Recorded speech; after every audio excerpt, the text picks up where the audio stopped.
Assalamu alaikum. I am Muhammad Jamshed from second semester Mechatronics Engineering at University. आज हम लोग एक DC power supply की एक एप्लीकेशन एक्टिविटी पढ़ेंगे जिसमें हम लोग एक एसी इनपुट को यूज़ करते हुए एक डीसी आउटपुट डेवलप करेंगे, यानी एक अल्टरनेटिंग करंट जो कि अपनी डायरेक्शन चेंज करता रहता है, उससे हम लोग कैसे एक डायरेक्ट करंट जिसकी एक ही यूनि डायरेक्शनल होता है जो वो कैसे ऑब्टेन करेंगे। इसको ऑब्टेन करने के लिए हमारे पास डिफरेंट बहुत सारे तरीके होते हैं। सबसे एक बेसिक तरीका जो होता है, इसके लिए हम लोग डायोड्स को यूज़ करते हैं। डायोड्स वो डिवाइस होती है जो करंट को एक डायरेक्शन में फ्लो करने देती है और दूसरी डायरेक्शन में फ्लो करने से स्टॉप करती है। इन्हीं डायोड्स को ही मद्देनजर रखते हुए एक सर्किट है जिसको रेक्टिफायर सर्किट कहते हैं। एक इसको ब्रिज रेक्टिफायर भी कहा जाता है। इसको फुल वेव ब्रिज रेक्टिफायर कहते हैं। यहाँ पे लिखा हुआ है कि full wave rectifier has ripple for a given filter capacitor that है than a half wave rectifier. एच दो तरह के डिफरेंट मेथड्स, डिफरेंट तरह के रेक्टिफायर यूज होते हैं। एक हाफ वेव रेक्टिफायर होता है और फिर ट्रांसफार्मर में टू कॉइल्स यानी जिसको सेंटर टेप कहते हैं वो रेक्टिफायर होता है। और एक ये ब्रिज रेक्टिफायर होता है। ब्रिज रेक्टिफायर ऐसा रेक्टिफायर है जो मिनिमम वोल्टेज ड्रॉप करके आउटपुट पे एक डीसी डीसी सिग्नल जनरेट करता है। और ये ट्रांसफार्मर्स के तरीके से दो कॉइल्स प्राइमरी सेकेंडरी करके इस तरह के एप्लीकेशंस को हम यूज़ करते हैं। फिर इसके आगे हम एक कैपेसिटर यूज़ करते हैं जो इसमें जो पल्सेटिंग डीसी होता है, पल्सेटिंग डीसी हमें ऑब्टेन होता है, यानी पॉजिटिव और नेगेटिव साइकिल्स में से सिर्फ हमें या पॉजिटिव या नेगेटिव ऑब्टेन होता है। यानी एक डायरेक्शन में हमें ऑब्टेन होता है, तो उसको हम लोग करते हैं। उसको हम लोग एक स्मूथनेस देने के लिए कैपेसिटर्स को यूज करते हैं, जो ये इसमें ये रिपल्स इसमें बना देते हैं। हम थोड़ा मजीद डिटेल से देखते हैं। रेक्टिफायर डायोड्स, रेक्टिफायर डायोड्स जो मैं आपको जिससे पहले बता चुका हूँ, डायोड्स वो होते हैं कि जो एक डायरेक्शन में करंट को फ्लो करने देते हैं और एक में नहीं करने देते। तो दो डिवाइसेस आपको नजर आ रही है, ये चार मुख्तलिफ इस तरह के बने हुए डायोड्स, और इनको मिला के हम लोग इस तरह के एक सर्किट डिजाइन कर सकते हैं इस तरह का। और ये एक ऐसा कंपोनेंट उन्होंने बनाया है जिसमें ये चारों के चारों डायोड्स का एक एक जो साइड है जो आपस में इंटरनली कनेक्ट होके हमारे पास आउटपुट पे ये चीज़ बन के आई है। इंटरनली ये कनेक्टेड है और सेम इन चारों को कंबाइन करें उस तरीके से तो ये एक कंपोनेंट भी सेम काम करता है। ये एक ऐसा एक सिंगल आईसी है जिसमें जिसमें हमें बार बार वायरिंग नहीं करनी पड़ती और बड़ा शॉर्ट सा मेथड है इस चीज़ में, ये हम लोग कर लेते हैं। और अच्छा, इसका जो फॉरवर्ड करंट होता है वो 250 मिली एम्प्स है, यानी मैक्सिमम इसके अंदर से जो करंट पास हो सकता है वो इतना है। उसके बाद ये अपना जो फंक्शनैलिटी है वो इसकी डिस्टर्ब हो जाएगी।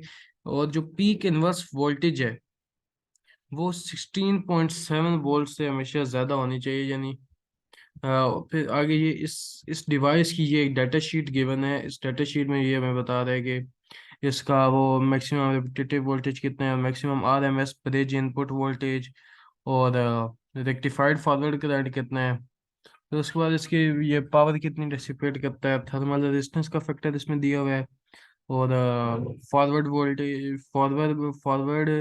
वोल्टेज और रिवर्स करंट की इसमें चीज़ें ये बना। उसके बाद ट्रांसफार्मर आता है। The transformer must convert the 120 volts line voltage to an AC voltage that will result in rectified voltage that will produce 16 volts when filtered.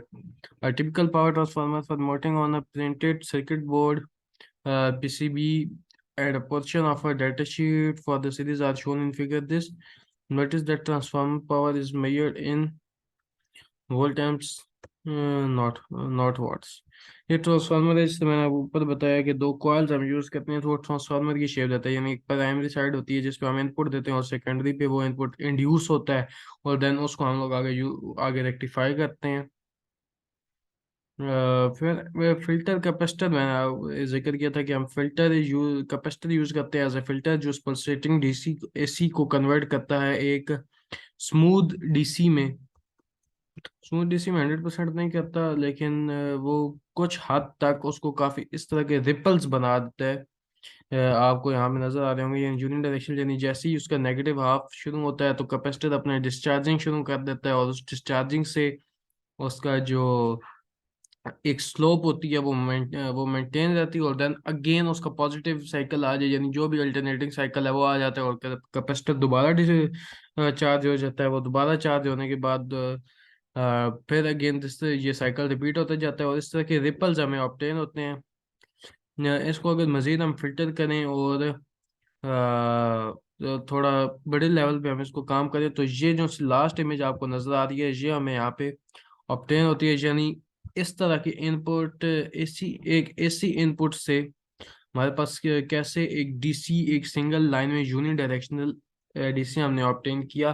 Transformers और जो ब्रिज रेक्टिफायर है वो यूज करके, ब्रिज रेक्टिफायर की IC use करके हमने ये draw की है। हम इस सर्किट को डिफरेंट जगह पे अपने पीसीबी बोर्ड्स पे और बहुत सारी जगहों पे इम्प्लीमेंट कर सकते हैं। सेम वही सर्किट आप यहाँ पे देख सकते हैं, एक बना हुआ है। ये एक सिंगल डायोड है, ये पीछे इसके ये सोर्स लगी हुई है 120 वोल्ट्स वाली, ये एक फ्यूज है, और देन उसके बाद ये फ्यूज है, रेक्टिफायर है, और ये बीच में हमने एक कनेक्शंस बनाए हुए हैं, वो जो सेम सर्किट था उसको पीसीबी बोर्ड पे प्रिंट करके तो और बीच में ये वाला वो ब्रिज रेक्टिफायर हमने यूज़ की है, जो एक सिंगल आईसी में मैंने आपको बताया था कि बनता है। फिर उसके बाद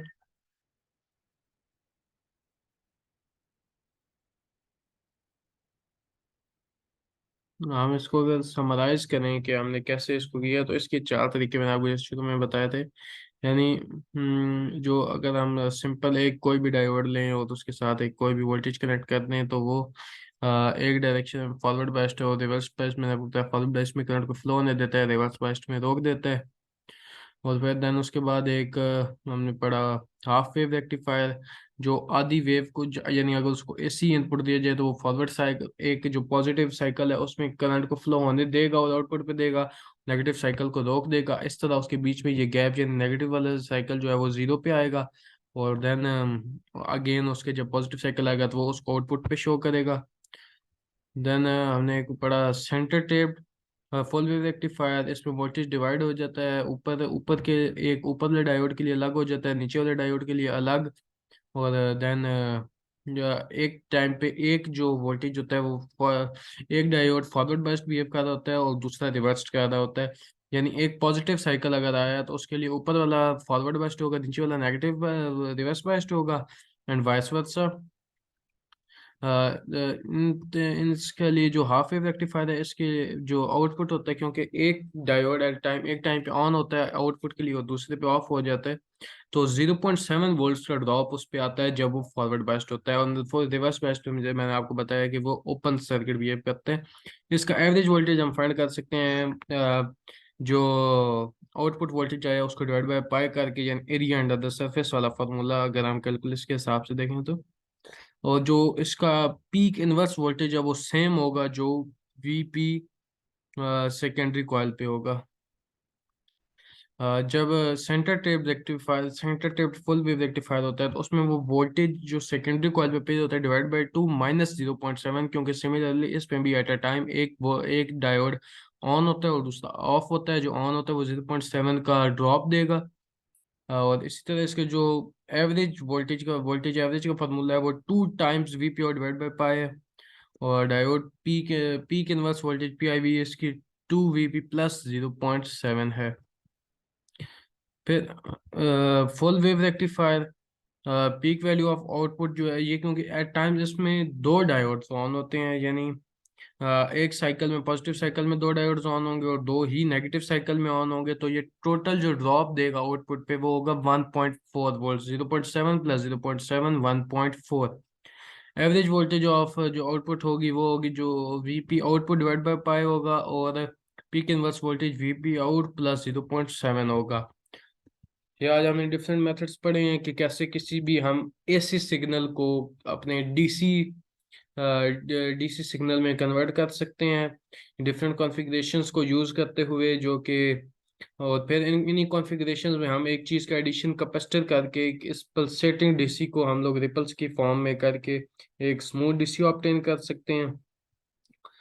एंड उम्मीद है आप सबको ये समझ आया होगा। इफ एनी क्वेरी तो कमेंट्स बॉक्स में आप पूछ सकते हैं। Thank you so much. अल्लाह हाफिज़।